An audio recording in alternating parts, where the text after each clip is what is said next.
Now, we will begin stances by talking about a very boxing-centered stance. This is the Philly shell.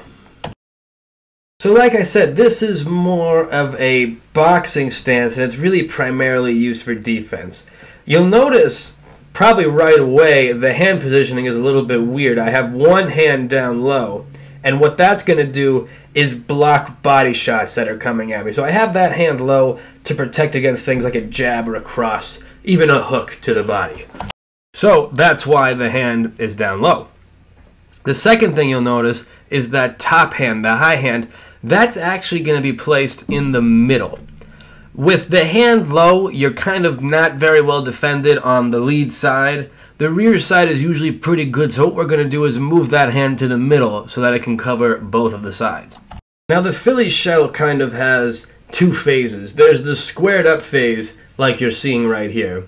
And this is where you can actually see both of my shoulders. But when I pivot my lead foot and I turn my body, just like the point fighting stance, I enter like a bladed position. So you can see less shoulder here than you could see, for instance, in the upcoming slide here of two shoulders from the squared up stance. So both of these positions are used together in order to create defense against punches, especially, like I said, in boxing. So Floyd Mayweather uses a lot of this kind of style.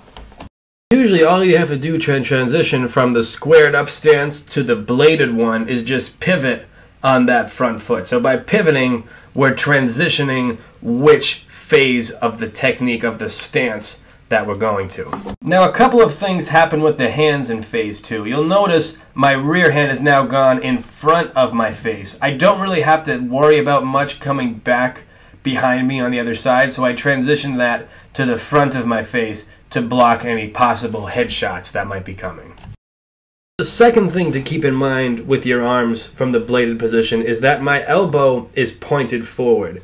That's going to allow it to block body shots, and sometimes if you're lucky, someone will punch you right in the elbow, and your elbow is so much harder than the human hand that their hand might just break. So with that lead elbow, you're trying to get him to punch you right in the elbow. Now the last thing I'll say about that bladed defensive position is you want the lead shoulder raised to provide some extra defense, especially against hooks. Now the problem is this stance, like I said, is very good against boxers, but it has some major weaknesses in like the low kick department area. The back of that knee is so exposed that you are very susceptible to just getting your leg chopped in half by a good low kicker. You also really don't want to get kicked in the head from this position. You are super vulnerable to a big, massive head kick from here. So definitely something to think about when using this. Against a really good boxer, yeah, you can deflect a lot of stuff. Against a really good kicker, maybe not the best choice. Now, this next stance is a pretty cool one. I call this one the long stance.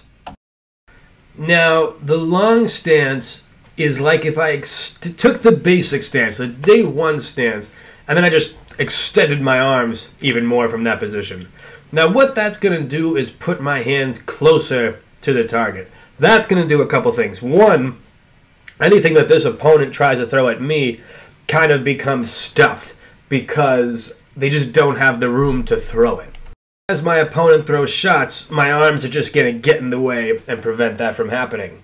The problem with this stance is that when you're so close to the target like this, your shots don't have the room and the distance to develop power. So from far away, I have about this much distance to develop power. And when I do the close stance like I've been talking, my long stance, I'm too close to the target to really develop power on the way. So it does have some advantages and some disadvantages to know about this long stance. Now we will discuss a stance known as the half long stance. So let me explain. Now the half long stance is actually a really great stance because you kind of get the best of both worlds when it comes to this one. So what's going to happen is I'm going to stretch out one of my arms really long. So you'll see here my lead hand is short, it's close to my chin, and my rear hand is the long one. It's further away from the target. Now, with the far hand, with the long hand, I get the advantages of having the long hand close to the target, can stuff some attacks. And with the lead hand in this case, I am further from the target, so I get the advantages of being further from the target. So this is a great stance just to know about in general, because it does have some really solid positives and negatives. Not really any negatives, actually. Just a solid stance. Now, if you're really big into striking, you don't want to get swept off your feet, taken down, because then there's no more striking for you. That's why we use this low stance.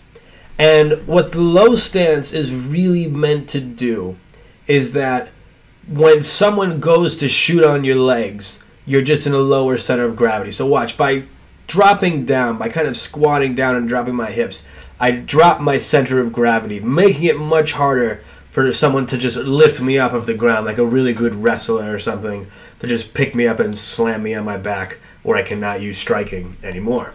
I mean, you can always hit someone off your back, but gravity and physics are just not on your side when you do that. So when you are a striker, you usually try to stay on your feet.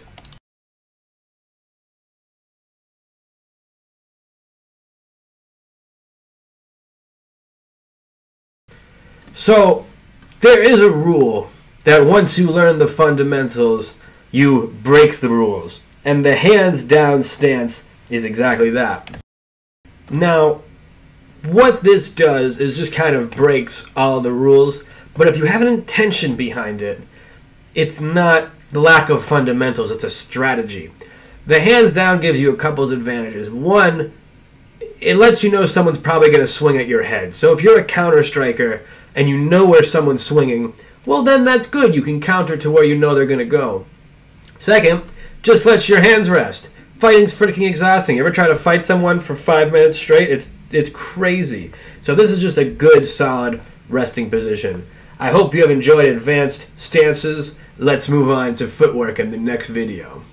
Want to learn the ins and outs of the sport of mixed martial arts? Sign up for Knights MMA Online, the only online dojo built at Harvard University. Engage with the interactive curriculum, submit video assessments, and level up your character just like a video game.